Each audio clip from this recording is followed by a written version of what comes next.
Volem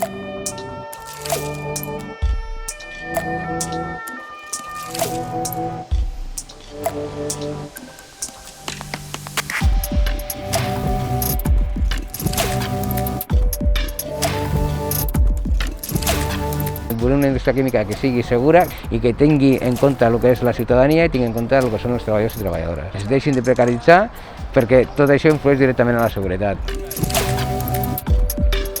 La Buenavista y sobre todo los trabajadores también necesitamos esa seguridad. El 15 de enero ya se tenían que haber puesto, ya tenemos 4 víctimas y esperemos que no haya ninguna más. Si el que volem és garantir els llocs de treball, per un costat s'ha de garantir la seguretat dels treballadors i de les treballadores i també dels veïns i de les veïnes.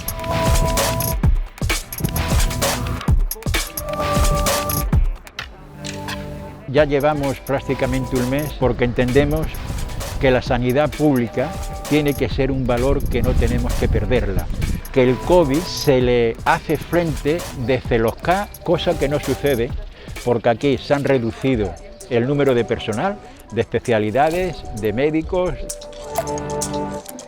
Ara mateix s'està invertint en Catalunya un 24% menys en l'atenció primària que fa 10 anys, i això és conseqüència de les retallades i de les polítiques d'austeritat. És imprescindible reforçar l'atenció primària perquè a més considerem que no ha de ser només la porta d'entrada al sistema, sinó que ha de ser el cor del sistema perquè si no veiem com les urgències acaben col·lapsant-se, que és el que està passant ara mateix.